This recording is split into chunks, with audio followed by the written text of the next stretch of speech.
তৈরি করলেন, সেই অগ্নিকুণ্ডর মধ্যে ইব্রাহিমকে ফেলে দিবে।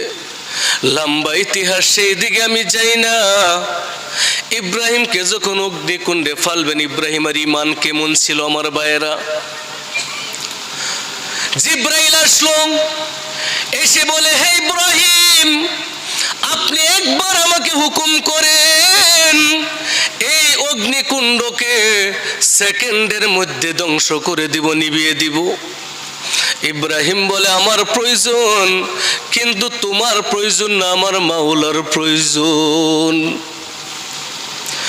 আমি ইব্রাহিম এই অগ্নিকুণ্ডর মধ্যে যদি জ্বলে ছারখার হয়ে যায়, আমার আল্লাহ যদি খুশি হয়, আমি ইব্রাহিমের মনের মধ্যে কোনো দুঃখ থাকবে না। আমার প্রয়োজন হয়, কিন্তু আমার মাওলার প্রয়োজন, তোমার প্রয়োজন না। ফেরেশতা চলে যায়, বাতাসের ফেরেশতা আসে, ডাক দিয়ে কই, ইব্রাহিম, আপনি যদি একবার হুকুম করেন, এমন হাওয়া দিব, এই অগ্নিকুণ্ডকে আমি সমুদ্রের সাগরে নিক্ষেপ করে দিব। আপনি বলুন, আমি কে হাওয়ার দ্বারাতে অগ্নিকুণ্ড নিক্ষেপ করব কিনা? ইব্রাহিম অস্বীকার করলেন। মেঘের ফেরেশতা আসলেন, তাকে অস্বীকার করলেন। আল্লাহ রাব্বুল আলামিন যখন দেখলেন ইব্রাহিমের ঈমান মজবুত, ইব্রাহিম সবাইকে অস্বীকার করলো, আল্লাহ রাব্বুল আলামিন বলেন, কুলনা ইয়া নারু কুনি বারদান ওয়া সালামান আলা ইব্রাহিম। আল্লাহ অগ্নিকুণ্ডকে ডাইরেক্ট ঠান্ডা করে দিচ্ছে। সুবহানাল্লাহ বলেন। কারণ যে আগুন পড়বে, সে আগুনকে আল্লাহ ঠান্ডা করে দিয়েছেন। তা আমার ভাইয়েরা, এইভাবে ইব্রাহিম আলাইহিস সালাতু ওয়াস সালামের বারবার পরীক্ষার সম্মুখীন হয়েছেন। আল্লাহ রাব্বুল আলামিন উনাকে সেই পরীক্ষার মধ্যে কামিয়াবি দান করছেন। বলেন সুবহানাল্লাহ। আল্লাহ রাব্বুল আলামিন মুসা আলাইহিস সালাম, যিনি জলিল কদর পয়গম্বর, আল্লাহ রাব্বুল আলামিনের সঙ্গে সরাসরি যিনি কথা বলেছিলেন, তাকে আল্লাহ পবিত্র কোরআনে নাম ধরে রেখেছেন, ওয়ামা তিলকা বিয়ামিনিকা ইয়া মুসা। হে মুসা, তোমার হাতের মধ্যে এটা কি? ক্বালা হিয়া আসাই, এটা আমার হাতে লাঠি, আতাওয়াক্কাউ আলাইহা, আমি এটার দ্বারা পাতা পারি, ওয়া আহুশু বিহা আলা গনামি ওয়া লিয়া ফিহা মাআরিব উখরা, এটার দ্বারা আমি টেক লাগায় খারই আর অন্যান্য কাজকর্মগুলা করি। আল্লাহ রাব্বুল আলামিন উনাকেও নাম ধরে রেখেছেন, কিন্তু পবিত্র কোরআনে কোন জায়গার মধ্যে ইয়া মুহাম্মদ শব্দ নেই। জোরে বলেন সুবহানাল্লাহ। যখন আমার নবী চাদর গায়ে দিয়ে শুয়ে থাকতেন, আল্লাহ রাব্বুল আলামিন মুহাব্বতে ডাক দিতেন, ইয়া আইয়ুহাল মুদ্দাসসির, হে চাদরওয়ালা বন্ধু, কুম উঠেন ফাংজির, মানব জাতিকে বই দেখান, ও রাব্বাকা ফাকাব্বির, আপনার রবের বড়াই বয়ান করেন, ওয়াসিয়াবাকা ফাতাহহির, আপনার কাপড় পরিধান পবিত্র করেন। যখন আপনার আমার নবী কম্বল গায়ে দিয়ে শুয়ে থাকতেন, আল্লাহ রাব্বুল আলামিন ডাক দিতেন, ইয়া আইয়ুহাল মুজাম্মিল, আবার কোন সময় ডাক দিতেন তোহা, আবার কোন সময় ডাক দিতেন ইয়াসিন। এইভাবে আল্লাহ রাব্বুল আলামিন আপনার আমার নবীকে মুহাব্বতে ডাকতেন। জুরে বলুন সুবহানাল্লাহ। আমরা সেই নবীর উম্মত, যেই নবীকে আল্লাহ রাব্বুল আলামিন পাঁচটা সিফত দিয়ে দুনিয়ার জমিনে পাঠিয়েছেন। যে বড় বড় পাঁচটা সিফত আল্লাহ রাব্বুল আলামিন পবিত্র কুরআনুল কারীমের মধ্যে বয়ান করেন। ইয়া আইয়ুহান নাবিয়্যু ইন্না আরসালনাকা শাহিদাও ওয়া মুবাশশিরাও ওয়া নাযীরা ওয়া দা'iyan ইলা আল্লাহি বিইজনিহি ওয়া সিরাজাম মুনীরা।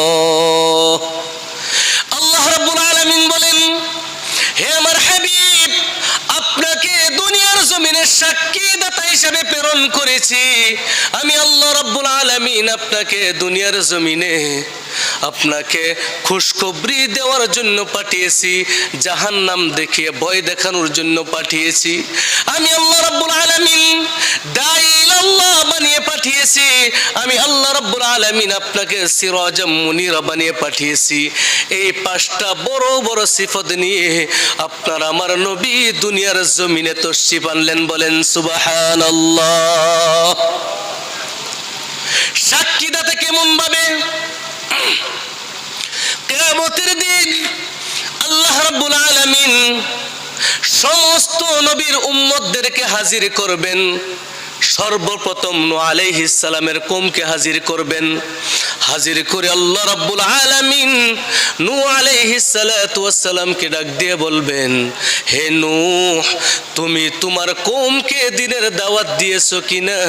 নূহ আলাইহিস সালাম বলবেন, রব্বুল আলামিন, আমি আমার কওমকে একদিন দুই দিন নয় 950 বছর দ্বীনের দাওয়াত দিয়েছি, কিন্তু আমার কওম আমার দাওয়াতকে কবুল করে নাই। আল্লাহ রাব্বুল আলামিন তার কওমকে হাজির করে বলবেন, হে নূহ আলাইহিস সালাতু ওয়াস সালামের কওম, তোমাদের কাছে কোনো নাজির কোনো বাশির এসেছিল কিনা? সেই কওম সঙ্গে সঙ্গে ইনকার করে বলবে, আল্লাহ, আমাদের কাছে কোনো নাজির কোনো বাশির, আমাদের কাছে কোনো পয়গম্বর দ্বীনের দাওয়াত নিয়ে আসে নাই। আমাদের কাছে তোমার পয়গম্বর নূহ আলাইহিস সালাতু ওয়াস সালামও দ্বীনের দাওয়াত নিয়ে আমাদের কাছে আসে নাই। আল্লাহ রাব্বুল আলামিন বলেন, হে নূহ, তুমি বলেছো দ্বীনের দাওয়াত দিয়েছো, আর তোমার কওম বলেছে তুমি দ্বীনের দাওয়াত দেও নাই। তুমি যে দ্বীনের দাওয়াত দিয়েছো তোমার কোনো সাক্ষী আছে কিনা? নূহ আলাইহিস সালাতু ওয়াস সালামের কওম সঙ্গে সঙ্গে বলবেন, আল্লাহ, আমার সাক্ষী আর কেউ না, আমার সাক্ষী হলো আখিরি নবীজির উম্মত। বলেন সুবহানাল্লাহ।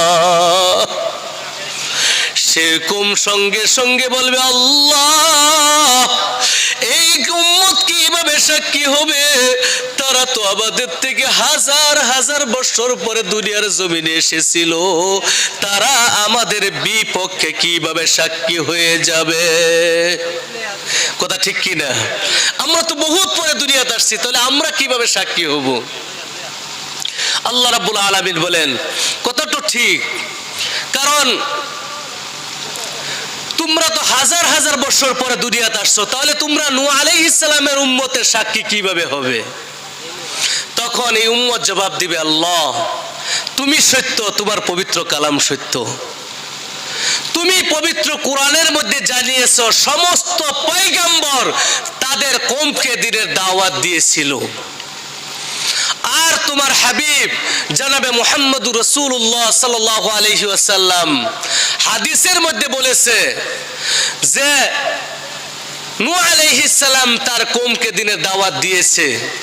তো তুমি যখন বলেছো আর তোমার হাবিব বলেছে, তাহলে আমরা বিশ্বাস করে নিলাম, আমরা ঈমান এনে নিলাম যে নিশ্চয়ই কোনো সন্দেহ নেই নূহ আলাইহিস সালাম তার কওমকে দ্বীনের দাওয়াত দিয়েছে।